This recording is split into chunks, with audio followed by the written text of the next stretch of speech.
আজকাল বহু ছাত্রছাত্রীদের এই কনফিউশনটা থাকে যে তারা একটা সময় বাদে গিয়ে কি করবে। বহু স্টুডেন্টসরা আছে আজকালকার দিনে সো কল্ড সাধারণ সমাজের নিজের কাছের মানুষদের কাছ থেকে কিছু না কিছু শুনে নিয়েছে, কেউ ডক্টর হব, কেউ ইঞ্জিনিয়ার হব, কেউ লয়ার হব, কেউ ব্যারিস্টার হব, হ্যান ত্যান অনেক কথাই তারা ভেবে রাখে। কিন্তু আদপে আমাদের সমাজে সেটাই আমাদের করা উচিত যেটা কোথাও না কোথাও আমাদের প্যাশনের সঙ্গে কানেক্টেড। মানে কর্ম সেটা করো যে কর্মটা কোথাও না কোথাও তোমার নেচারের সঙ্গে কানেক্টেড হয়। বহু ক্ষেত্রে আমরা এমন কর্ম চয়েস করি যেটা আমাদের দাদা দিদিরা বা আত্মীয় স্বজনে এমন কেউ যদি কেউ থাকে যে সেই ফিল্ডে গিয়ে সফলতা অর্জন করেছে, আমাদের বাবা মা তখন তাদেরকে উদাহরণস্বরূপ দেখিয়ে দেয় যে দেখ বাবা, হলে এর মতো হবি, এ কিন্তু খুব ভালো লেভেলের টাকা পয়সা ইনকাম করছে, এর মতো হবি। কিন্তু কিন্তু সব থেকে বড় বিষয় হচ্ছে এটা, আমাদের কাছে আগে জানতে হবে যে আমাদের কাছে টাকা পয়সা বেশি ইম্পর্টেন্ট, নাকি কাজের সঙ্গে সঙ্গে টাকা পয়সার সঙ্গে সঙ্গে মানসিক সুখটারও একটা বড় ভূমিকা আছে আমাদের জীবনে। আগে এই কোয়েশ্চেন্সটা আমাদেরকে করতে হবে। দেন আমাদেরকে আইডেন্টিফাই করতে হবে আমাদের ভেতরে এমন কি বিশেষত্ব আছে যেটা বহু লোকের ক্ষেত্রে খুব রেয়ার থেকে রেয়ারেস্ট থাকে।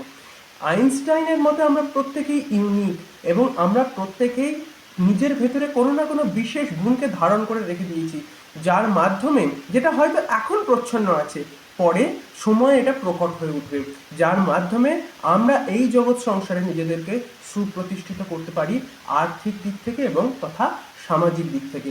সুতরাং আমাদেরকে সামাজিক দিক থেকে প্রতিষ্ঠিত হতে গেলে সবার আগে নিজের কেরিয়ারটাকে চয়েস করবার পেছনে জোর দেওয়ার প্রয়োজনীয়তা আছে। সবার আগে এই সমাজে লোকে কি বলবে এই চিন্তাটা ছেড়ে দাও।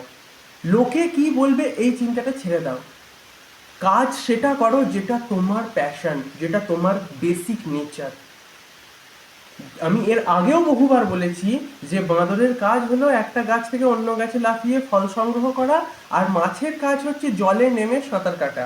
সুতরাং বাঁদরকে যেমন গাছের কাজ এই মাছের কাজ করতে দেওয়া যায় না, তেমন মাছকেও কিন্তু বাঁদরের কাজ করতে দেওয়া যায় না। বেসিক নেচার আলাদা, প্রত্যেকের জন্য আলাদা আলাদা ভূমিকা আছে এই জগৎ সংসারে, এবং প্রত্যেককে সেটাই করা উচিত যেটা তার নেচারের সঙ্গে কানেক্টেড। এবার আমরা বুঝবো কি করে আমাদের নেচারের সঙ্গে কি কানেক্টেড? এটাও একটা বড় প্রশ্ন আছে যে আমরা বুঝবো কি করে। সব থেকে সহজ পথ, প্রথমে তোমার ভেতর থেকে কি করতে ইচ্ছা করছে এবং কি কি গুণ আছে সেগুলোকে একবার দেখার চেষ্টা করো। দেন তারপরে সেই গুণগুলো থেকে তুমি সমাজে কিভাবে প্রভাব বিস্তার করতে পারবে বা কিভাবে সমাজে কিছু উপকারে আসতে পারবে সেইটুকুনি আগে জানো। নিজের কামাইয়ের কথা আগে চিন্তা করো না। তোমার কাছে এমন কি বিশেষত্ব আছে যেটা তুমি সমাজকে দেবে, আর সমাজকে দেওয়ার ফলে সমাজে কোথাও না কোথাও কিছু উত্তম কার্য হবে, যার ফলে সমাজের মানুষরা তোমাকে প্রায়োরিটাইজ করবে তাদের নিজেদের জীবনে।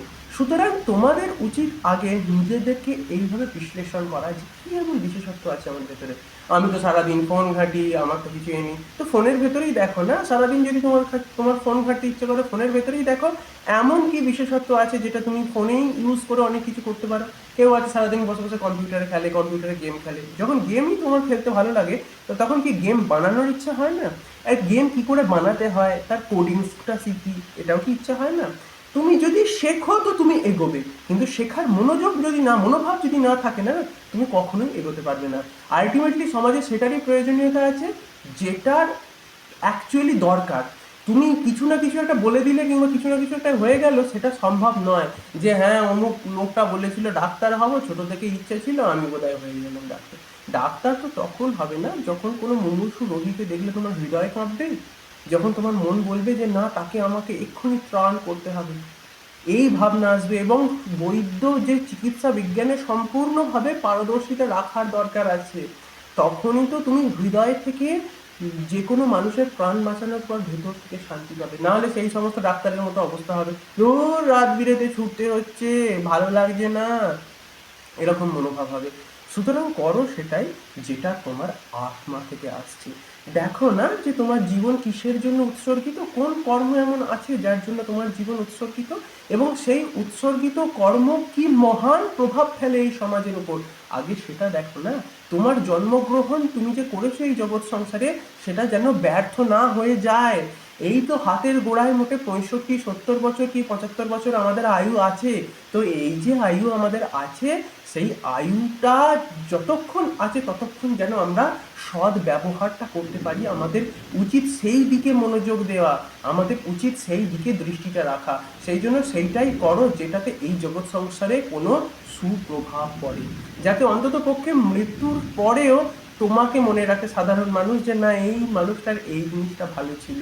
এই আজকে আমার বলতে বাধা নেই, এটা আমার কোনো অহংবোধ নয়, এটা আমি বাস্তব সত্যি কথা বলছি।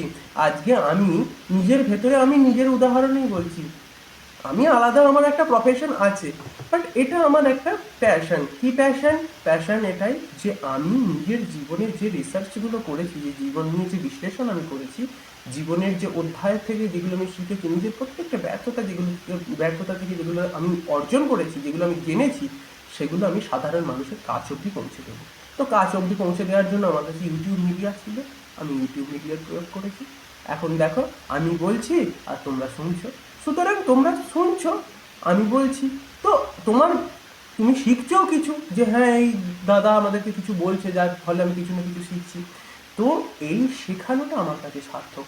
আমি যদি মরেও যাই, কালকে তোমরা মনে রাখবে যে না, একটা দাদা ছিল যে ইউটিউবে এসে আমাদেরকে এই কথাগুলো শেখাতে, যে নিজের জীবনের কোথাও না কোথাও কিছু না কিছু বিষয় থেকে শিখে আমাদেরকে অ্যাডভাইসেস দিচ্ছে।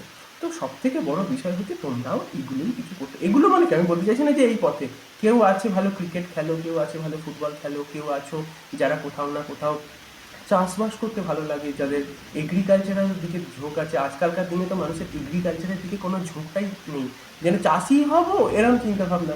চাষি তো সেই বিষয় যেটা আমাদের মুখে অন্ন জোগাচ্ছে, তো চাষি কী করে নিচু হতে পারে? তো সব থেকে বড় বিষয় সেটা করো যেটা এই সমাজের প্রয়োজনীয়তা আছে এবং তোমার বেসিক নেচারের সঙ্গে সেই বিষয়টার ম্যাচ হয়, সেই বিষয়টাকে গ্রহণ করো। যে সমাজে এই বিষয়টা খুব তীব্র প্রয়োজনীয়তা আছে এবং আমি চাই এই বিষয়টাকে গ্রহণ করতে, কারণ এটা আমার নেচার। ওই নেচার রিলেটেড কাজ করো, দেখবে সমাজও খুশ, তুমিও খুশ, দুজনেই খুশি। তো ভেতর থেকে যখন দুপক্ষই খুশি হবে, কাজও করতে ইচ্ছা যাবে, তখন রাত দিন কিছুই পরোয়া করবে না, 24 ঘন্টায় কাজ করবে। তখন মেন্টালিটি এরকম হয়ে যাবে। তো এই উত্তম মেন্টালিটিকে ধারণ করো, এগিয়ে যাও, এবং যদি কোনো প্রশ্ন থাকে তোমাদের কেরিয়ার রিলেটেড, অবশ্যই তোমরা কমেন্ট সেকশনে করতে পারো। আমার সঙ্গে এতক্ষণ অবস্থান করবার জন্য তোমাদেরকে অনেক অনেক ধন্যবাদ।